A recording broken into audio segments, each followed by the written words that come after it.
नमस्कार दोस्तों, क्या हमारा देश तानाशाही की ओर गिरता जा रहा है? 1 महीने पहले ये सवाल जब मैंने आप लोगों से पूछा था, जाहिर सी बात है बहुत से लोगों को शॉकिंग लगा था।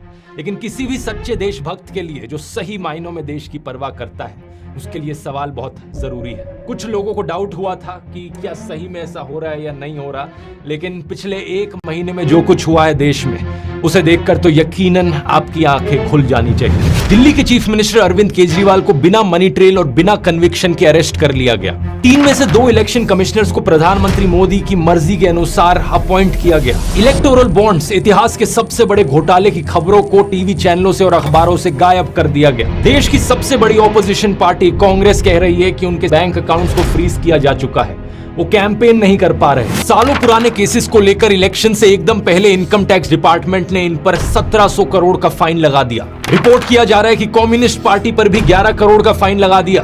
देश भर से खबरें आ रही हैं कि कैसे ऑपोजिशन के कैंडिडेट्स डिक्लेयर होते ही उन पर ईडी और आईटी के नोटिस आ जा रहे हैं। और कांग्रेस का तो ये तक कहना है कि उन्हें अखबारों में पेड एडवर्टाइजमेंट्स छापने तक नहीं दिया जा रहा। इसको छपवाने के लिए हमने था उस वक्त जिस समय इंदिरा गांधी ने इमरजेंसी लगाई, नहीं।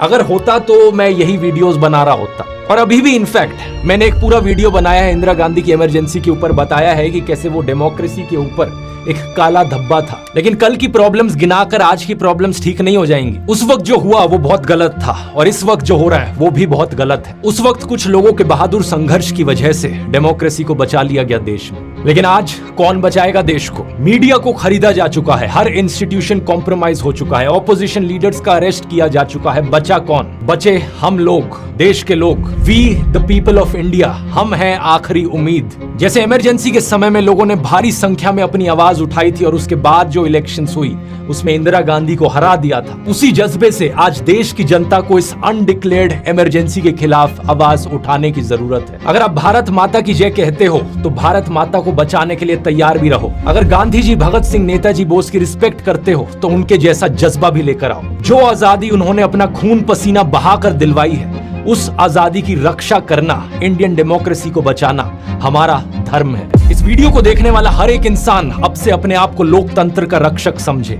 ये जिम्मेदारी अब हम सबकी है। स्टेप 1, अपनी आवाज उठाइए। एक आवाज से फर्क पड़ता है। अगर आप अपनी आवाज नहीं उठा सकते तो इस वीडियो को 100 लोगों को फॉरवर्ड कीजिए। व्हाट्सएप ग्रुप्स पर, इंडिविजुअली, फेसबुक पर, ट्विटर पर, इंस्टाग्राम पर। हमारा मिशन है इस खबर को देश के कोने कोने तक पहुंचाना, देश के हर एक वोटर तक पहुंचाना। स्टेप 2, वोट करना मत भूलिए। इस बार कोई एक्सक्यूज नहीं चलेगा क्योंकि एक वोट से फर्क पड़ता है। चेक कीजिए आपकी कॉन्स्टिट्यूएंसी में कब है वोटिंग।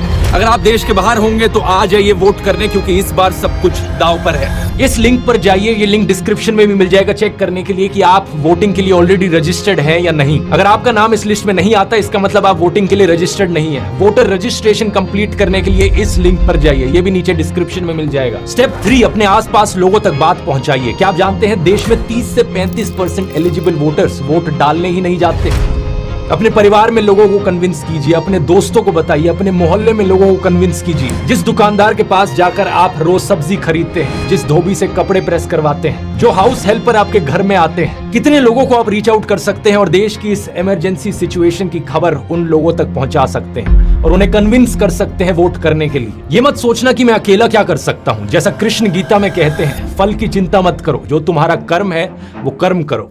इस वीडियो को देखने वाला अगर हर एक इंसान बस ये ठान ले कि अगले 20 दिन तक मैं रोज 5 लोगों को जाकर इसके बारे में बताऊंगा, उसी से ही काम बन जाएगा। हम 1 करोड़ से ज्यादा लोग हैं इस YouTube चैनल से जुड़े हुए। एक इंसान को सिर्फ 100 लोगों को रीच आउट करना है और इस तरीके से हम देश के कोने कोने तक सारे 100 करोड़ एलिजिबल वोटर्स को रीच आउट कर सकते हैं। और स्टेप 4, ये सब करना है खुशी से, हंसते हुए और प्यार फैलाते हुए। जोर से हंसना ताकि आपकी हंसी तानाशाह के अहंकार को डुबा दे। प्यार का दरिया बहाना है जिससे नफरत और अविश्वास का सब कीचड़ हट जाए। तो इन 4 चीजों को याद रखना।